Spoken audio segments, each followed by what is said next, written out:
Railroads are something we probably take for granted these days with the advent of superhighways, but the Transcontinental Railroad was one of the greatest technological achievements of the 19th century.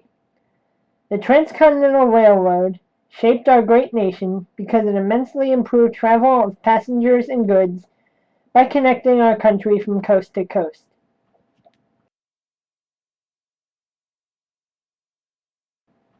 This nation was founded by men of many nations and backgrounds.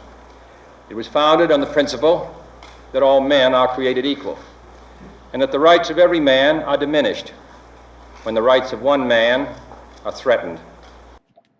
Abraham Lincoln and the Pacific Railroad Acts.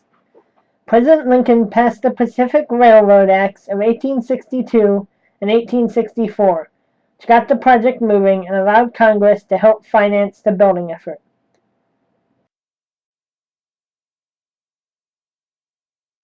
The Big Four of the Central Pacific.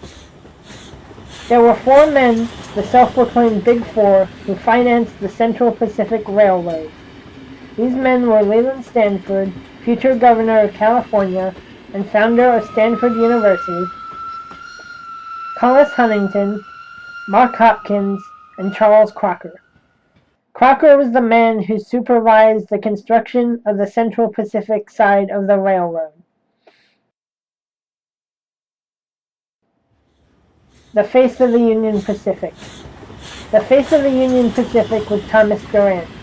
Durant was a financier and railroad promoter who was heavily featured in the AMC TV series Hell on Wheels about the building of the railroad.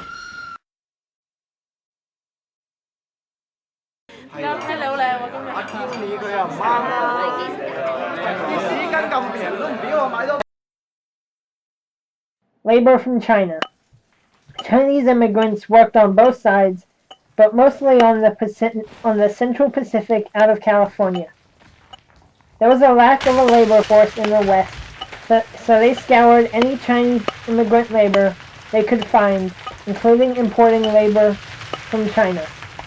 This was a hard, grueling work for very little pay. About 25% of work was laying track, but there were also jobs for cooks, explosives experts, bridge builders, etc.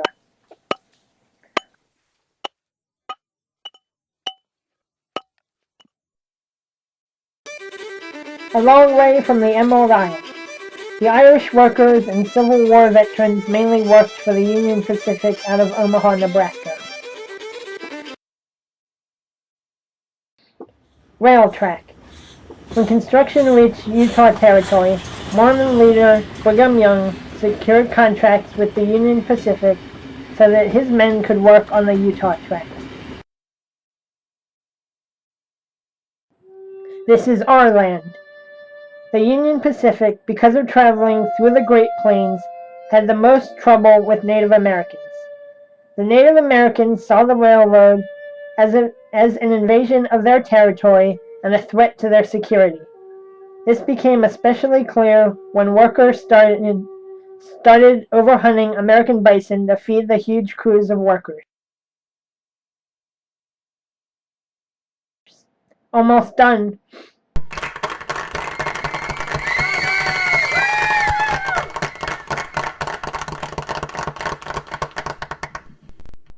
The meeting point of the two rail tracks was chosen as Promontory Summit, Utah. The Golden Spike was driven in by Leland Stanford in a historic ceremony on May 10, 1869, thus completing the 6-year project. This was a momentous occasion because it reduced travel time from Omaha to Sacramento from 6 months or more down to about 1 week. Rail lines completed in November of 1869 connected the Atlantic coast with the Pacific coast. Remembrance and withstanding the test of time. Though the track has been replaced several times over the years, the Transcontinental Railroad still has significance today. Amtrak has a train from the San Francisco area to Chicago using part of the original route.